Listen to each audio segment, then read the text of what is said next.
میں جب وصیت لکھی نا میں نے وہ پورا ڈائریاں واریاں بنا کے گھر میں بتایا میں مر گیا تو یہ. اب میں جب بھی سفر پہ جاتا ہوں گھر والے میں مر گیا تو یہ, گھر والے کہتے ہیں کیوں مر رہے ہو بھائی, کیا مسئلہ کیا ہے.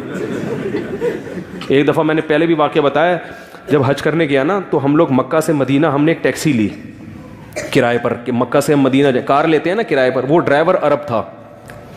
اس نے کیا کیا, اب مکہ سے مدینہ ہم نکلیں تو اس نے نمبر پلیٹ پہ چڑھایا کپڑا, وہ سعودی تھا, کپڑا چڑھایا. ہم نے کہا خیر نہیں ہے, کیونکہ وہ جب آپ اوور اسپیڈ ہوتی ہے نا گاڑی تو وہ کیمرے سے ٹریس ہو جاتی ہے, نمبر پلیٹ پہ وہ کیمرہ لگتا ہے. وہ اس نے چڑھا دیا کیا کپڑا. ہم نے کہا اللہ خیر کرے اب یہ بھگائے گا. اور اتنی اسپیڈ سے گاڑی بھگائی ہے اس نے, اتنی اسپیڈ سے کہ وہ جو ٹریفک پولیس والے ہوتے تھے نا, ایک دو دفعہ تو ایسا ہوا کہ ٹریفک وہ جو انہوں نے وہ رکھے ہوئے ہوتے ہیں تکون سے روکنے کے لیے, اس کو بھی دھاڑ توڑتا ہوا نکل لیا وہ, اور پولیس والے پیچھے بھاگ رہے ہیں اس کے. پتہ نہیں کیا کیا مسئلہ تھا اس کا واللہ عالم. تو میں نے کہا بھائی کہیں بھی یعنی کوئی زخمی ہونے کا آپشن نہیں ہے ابھی, یا تو ڈائریکٹ اگلے جہان میں یا مدینہ. تو مجھے متنبی کا ایک شعر یاد آ رہا تھا, ضربت بحتی ضرب القمار اما لہذا و اما لذا. متنبی شاعر گزرے 3-4 صدی ہجری کا, وہ اپنے قصے سناتا ہے نا, میں نے بڑے لمبے لمبے سفر کیے ہیں, بڑے لمبے لمبے صحراؤں کو میں نے, اونٹنی کی تعریف کرتا ہے اپنی, علی کل ماشیۃ الخیدلا فدا کل ماشیۃ الحیدبا. کہہ رہے وہ جوان خوبصورت عورتیں میری اونٹنی پہ قربان. لوگ عورتوں کی تعریفیں کرتے ہیں نا شاعری میں, کہہ رہے ہیں میری جو اونٹنیاں ہیں انہوں نے مجھے بڑے بڑے صحرا کیا کیے ہیں, پار کروائے ہیں, جنگوں میں میرا ساتھ دیا ہے. تو اپنی اونٹنیوں کی تعریف کرتے ہوئے کہتا ہے کہ میں نے اس اونٹنی پہ بیٹھ کے جوئے کھیلے ہیں. کیسے کہ میں نے بڑے بڑے لمبے صحرا عراق جاتے ہوئے وہ میں نے عبور کیے ہیں. ایسے صحرا تھے اما لہذا و اما لذا, یا تو میں وہیں بھوک پیاس سے اونٹنی کے ساتھ مر کے میری قبر بن جاتی, یا میں اپنی منزل پر پہنچ کر کامیاب. پھر آگے کہتا ہے جب میں کئی ہفتوں کا اور اندھیروں کا سفر اور صحراؤں کا سفر کر کے اونٹنی پہ, اور اپنی اونٹنی کی تعریف کر رہا ہے کہ وہ بڑی اونٹ بڑا زبردست جانور ہے, بڑی وفا کے ساتھ سلولی چلتا رہتا ہے, چلتا رہتا ہے, تھکتا نہیں ہے.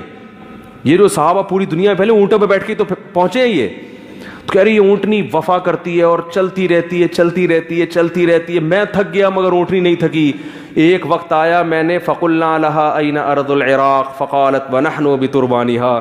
میں نے پھر اونٹنی سے پوچھا کہ بتا عراق کی سرزمین کتنی دور رہ گئی ہے, تو وہ مڑ کے کہتی ہے ونحن بتربانها, بس عراق کی مٹی میرے پاؤں سے لگ رہی ہے, پہنچنے والے ہیں عراق.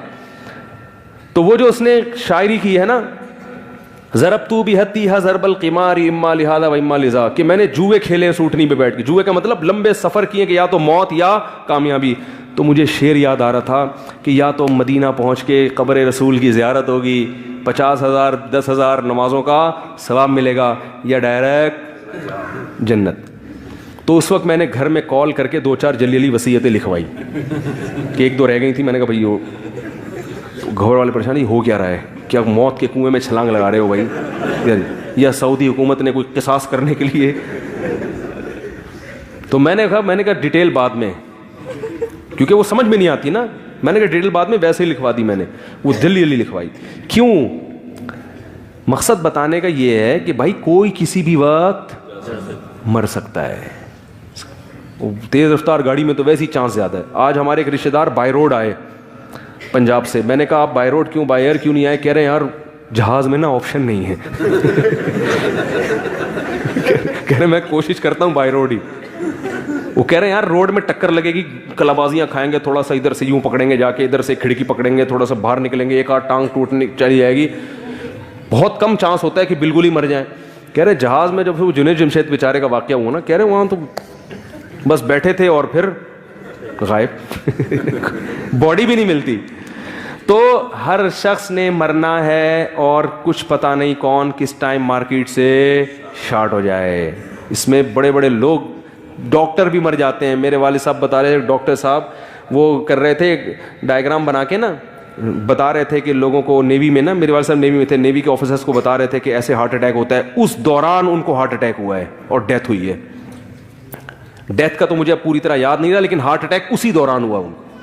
اللہ نے کیسی عبرت کی بھائی, جو ڈاکٹر ہارٹ اسپیشلسٹ کو پڑھا رہا ہے اور بتا رہا ہے کہ ایسے اٹیک ہوتا ہے، این اسی وقت اس کو اللہ نے ہارٹ اٹیک ہوا. اس کا مطلب نہیں کہ آپ حفاظتی تدبیر اختیار نہ کریں، موت کے لیے ہر وقت تیار رہے اور دنیا سے دل نہ لگائے. تو یہی ہے کہ بھائی گناہ سے ہمیں کیا کرنا چاہیے؟ بچنا چاہیے. اللہ تعالیٰ عمل کی توفیق عطا فرمائے.